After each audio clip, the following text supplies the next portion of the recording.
Hi Year 8, I'm Mrs Collins. I'm going to talk you through why GCSE RS is a really great subject and also help you to understand whether it's the right course for you or not. So a few of the sort of things that we might discuss are questions like, does being religious make you a better person? How did the universe begin? What happens when we die? Is abortion ever acceptable? Lots of ethical questions along these sorts of lines. We follow the Edexcel specification for GCSE, and the course is split into two halves. The first half is on Christianity, and the second half is on Islam. I was going to talk you through what's actually involved in each half of the course now. So the first half is on Christianity, and here we have four main topics.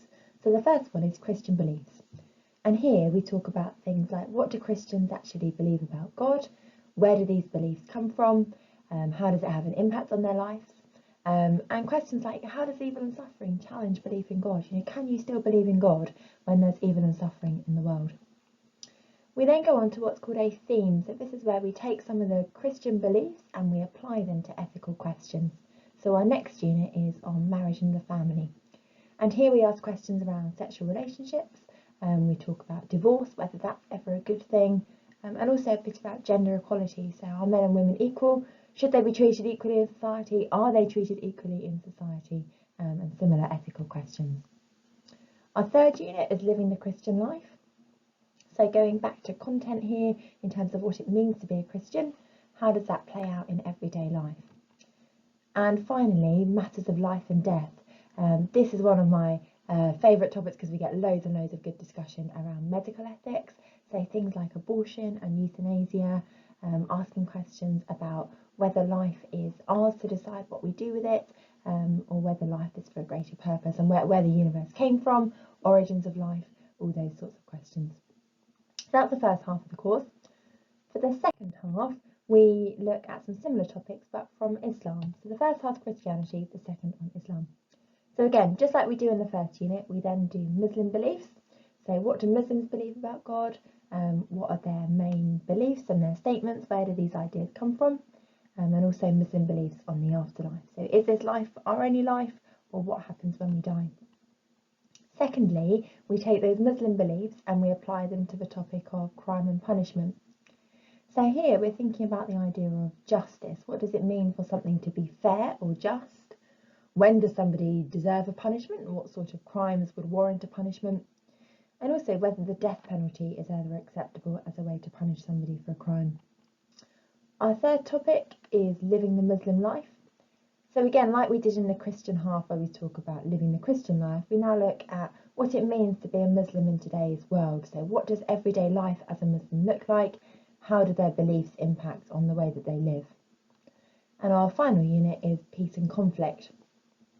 So here asking questions around war and violence, whether it's ever acceptable to go to war, whether war can ever be a good thing, and also having discussions around whether or not religious believers should only ever be peaceful. Are they ever allowed to fight in any circumstance?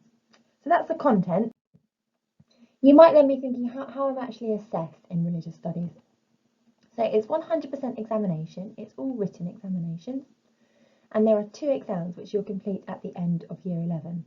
Both of those exams are an hour and 45 minutes long, one on the Christian half of the course, one on the Muslim half of the course, and each paper has got 4 questions within it, made up of A, B, C and D questions, and they're worth between 3 and 12 marks depending on the question.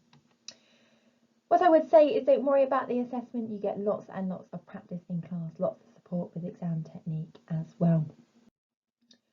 Why should you choose religious studies then? What's it going to do for you for your future?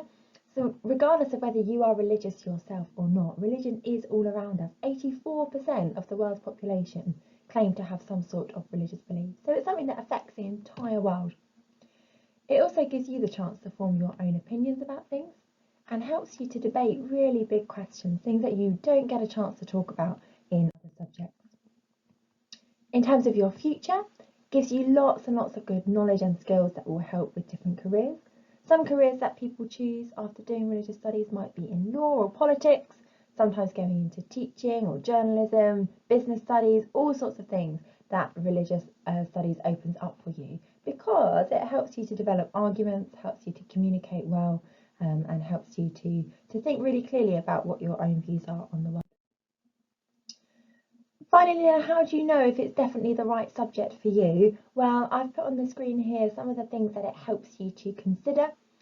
If you are somebody who loves discussing big questions, you're open to debate, you're interested in how other people think, and you have yourself down as someone who's pretty open-minded and you like having those big questions about the things that really matter, then it's a really great subject for you. If you've got any questions, my email is on the bottom of the screen as well, so please feel free to email through.